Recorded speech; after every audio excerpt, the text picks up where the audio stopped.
Tracey-Kate and Sheree-Rose both arrived in Australia from Cameroon with their mother, Dr. Mimi, as young girls. Both have blossomed in Australia. Sheree-Rose is now at university while Tracey-Kate is completing her secondary education, and both girls have plans for a professional future. So as an African Australian, how has multiculturalism been for you growing up here? Difficult in the beginning. The school, being like the one kid amongst like hundreds of students. That was, you definitely have your moments where you're like, oh, I stand out. But it's gotten better with time, I would say. So were you fairly young when you realised you were different? Yeah, like in prep, just little things like your hair, your lips, and people kind of point it out and you're kind of, oh, okay, yeah. Because when you're at home, those things don't really hit you because everyone, you have someone that looks like you and you understand that there are other people that look different, but it's not an issue until someone makes it an issue. And how did you feel about that? As a kid, it was really hurtful.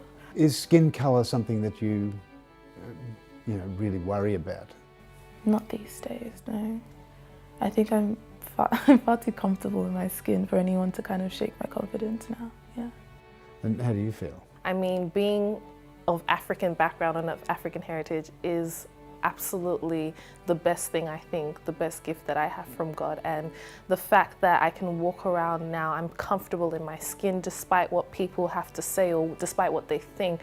And certainly the media does not help in a lot of respect. There are certain politicians who are problematic, to say the least, in the way they talk about migrants, refugees, and just people who are different as far as not being the Anglo-Saxon, Celtic, white, European norm. And those are obviously difficult at times to deal with when that's constantly and very openly being talked about in such negative language and negative terms from people who are meant to be leaders in society. Even though there are more Africans who have been coming to Australia, the way in which they have been represented hasn't actually meant that it's been a necessarily improved experience for African migrants who are living here in the country. It takes a lot for someone to feel as if they are accepted because they have to feel that they are valued. And if your value is being based only on what people feel that you are providing for their society and not simply on the dignity of yourself being recognized as a human being who has rights the same as anyone else, then it's really difficult sometimes then to begin to feel just accepted. It's then difficult to prosper, to grow, to feel a part of that society and to feel valued in that society. So I guess it's a two-pronged answer. Yes, it's great that we have growing community of Africans in Australia, but whether or not the experience has wholly improved based on historical, social and political climate, perhaps not necessarily.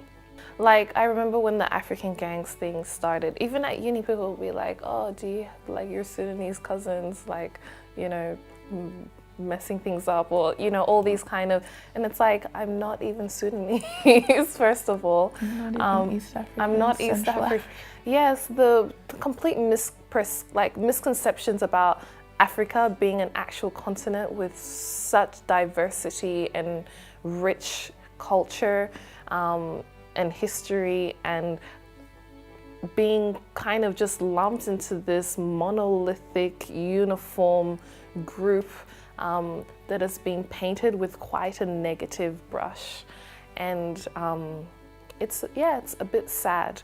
And when you hear, like I said earlier, certain people saying really damaging things, using language that is inflammatory, defamatory, using language that affects people's everyday lives, that has consequence, as if it were just another speech or conversation that they were having.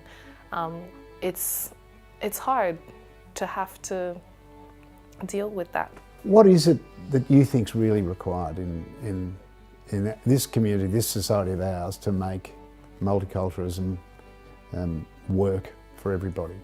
Just having time to listen to other people and not listen to the same viewpoint. It's one thing to, be around people of different cultures, but it's another thing to actually interact with them, and just to like have basic understanding and basic knowledge, because that can very easily dispel a lot of misconceptions people have as well. So, yeah.